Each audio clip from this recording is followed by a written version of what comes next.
সারাদিন কাজ করে ঘরে ফিরে বউ বাচ্চার সাথে কথা না বলে মুখ গোমরা করে থাকাকে ভালোবাসা সুন্দর বলে। Hello guys, good morning. সবাই উঠে পড়ো, আমি তো আমার মেয়েকে নিয়ে এখন স্কুলে যাচ্ছি। আকাশের দিকে তো তাকানোই যাচ্ছে না, আকাশটা আজকে রাগ করে আছে। ও এখন সময় সকাল 8:20। জীবনটা আমার হয়ে গেছে বট গাছের মতো, আদর পাই না, যত্ন পাই না, অযত্নে অবহেলায় জীবনটা পার করছি। দেশে যখন আপন মানুষদের কাছে ফোন দেই তখন তারা বলে নিজের পায়ের তলার মাটি নিজেকেই শক্ত করতে। আমার স্বাদ আছে, সাধ্যও আছে, কিন্তু আমি পরিস্থিতির শিকার। আমিও চাই কিছু করতে, কিন্তু আমি পারছি না। মেয়েকে স্কুলে দিয়ে আমরাও গিয়েছিলাম ভাষা স্কুলে। তো ঘরে এসে আজকে তো অনেকগুলো জামা কাপড় ধুতে হবে, ওয়াশিং মেশিন কাজ করছে না। এরপরে থালা বাসনগুলো যখন ধুতে গিয়েছি ওদের পাপা বলল আমি ধুয়ে দেই। এই সুযোগটা আমি হাতছাড়া করব না।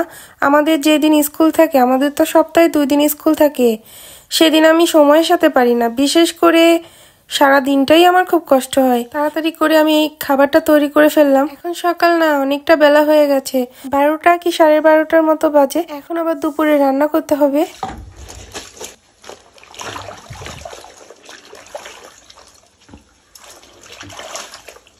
ওদের পাপা ঘরে থাকলে আমার ধুতে হতো না, সেই ধুয়ে দিত। যেই কাজগুলো আমি পারছি সেই কাজগুলো কেন আমি অন্যের জন্য রাখবো? আমি একা একা কোথাও যেতে পারি না, আমি কোনো কেনাকাটাও করতে পারি না, বাট আমি করি নাই তাই পারি না, কখনো চেষ্টা করি নাই তাই পারি না।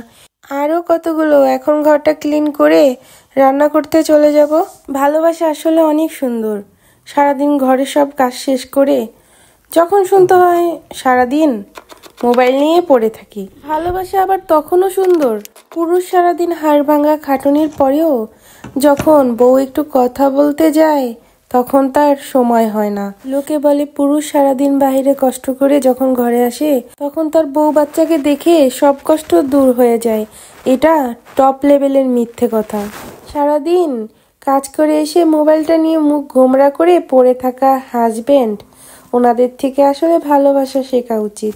এখন যেখানে আছি এটা তো সুইজারল্যান্ডের থেকে কম না। পরিবেশটা অনেক চমৎকার, বাট আমার মনে শান্তি নেই।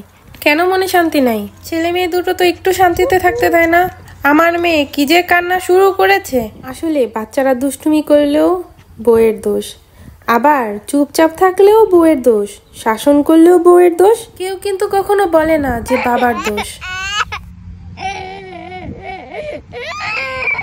সহ্য সীমা প্রতিদিন পার করে চলছি। আসলে একজন হাজবেন্ড সবকিছু করতে পারে, ছেলে মেয়েদের শাসন করতে পারে, একদিন আদরও করতে পারে, কিন্তু মায়ের বেলা ছেলে মেয়েদের শাসন করলে কোথাকারের জল কোথায় গিয়ে পৌঁছাবে সে যে কুরুক্ষেত্র শুরু হয়ে যাবে। হাজবেন্ডের বাচ্চাদের গায়ে কেউ হাত দিতে পারবে না, কিন্তু তাদের সামনে তো একদম না। যদি ভুল কর্মে হাজবেন্ডের সামনে বা শ্বশুর বাড়ির লোকদের সামনে বাচ্চার গায়ে হাত দেওয়া হয়, তারা পাল্টা জবাব না দিতে পারলেও তাদের মুখের দিকে আর তাকানো যায় না। শ্বশুর বাড়ি কি বলবো, বাবার বাড়িতেও সেম অবস্থা, বাচ্চাদের শাসন করা যায় না। আবার এই ছেলে মেয়েগুলো যদি খারাপ কিছু করে বসে তখনও কিন্তু মায়ের দোষ।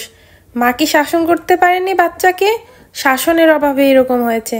প্রতিনিয়ত বিষাক্ততা পুনরায় সহ্য করে যাচ্ছি। কেউ বলবে এটা বিদেশ, মনে হচ্ছে একদম দেশের মতো। আর আমি আজকে কিছু ভিডিও ডিলিট করতে গিয়ে দেখি এই ভিডিওটা, আমি ঠিক জানি না এই দেশে মনে হয় জাতীয় পাখি হলো মোরগ, আর এগুলো ধানের মতো দেখতে। তো ধান না, এরা পশু পাখিকে খুব যত্ন করে। যারা কুকুর পালে, আমি তো দেখি কুকুর বিড়াল পালে কত ভালোবাসে, আর এরা এদের বাচ্চাদেরকেও অনেক ভালোবাসে। কিন্তু বিচ্ছেদ কেন হয় সেটা বুঝি না। বাচ্চার সাথে মা বাবার আন্ডারস্ট্যান্ডিং অনেক সুন্দর। আমরা বাচ্চাদের সাথে তেমন তো মিশতে পারি না, সবকিছু বলতে পারে না আমাদের বাচ্চারা আমাদের কাছে, আমরাও বলতে পারি না। ভেড়াগুলোকে একদম ভরে দিয়ে যায়, আবার 8টার দিকে নিয়ে যায়। আর তখন গরমকাল ছিল, আর এখন তো শীত পড়ে গেছে। এখন দেখি এখানে ঘোড়া এনেছে। মেয়ে তো আমার একটু পর পর কান্না শুরু করে। ঘর থেকে বের হই মানসিক শান্তির জন্য, কারণ আমি সারাদিনই ঘরে থাকি। ওদের পাপা তো সারাদিনই কাজে থাকে, তো কোথাও ঘুরতেও যেতে পারি না। যখন একটু ঘুরতে বেরোই তখনই ছেলে মেয়েরা যুদ্ধ শুরু করে, কান্নাকাটি শুরু করে। মানসিক শান্তি জীবন থেকে হারিয়ে গেছে, আর এই জীবন থেকে মানসিক শান্তি হারিয়ে যাওয়ার পরে শারীরিকভাবে ক্ষতিগ্রস্ত করছে। রাত বাজে 1টা, তার চোখে ঘুম নাই। নিজেকে ভালোবাসলে কি নিজেকে ভালোবাসা যায়? কখনো না। তাহার চোখে ঘুম নাই, এর জন্য আমাকেও ঘুমাতে দিচ্ছে না। তাহলে আজকের মতো বিদায়।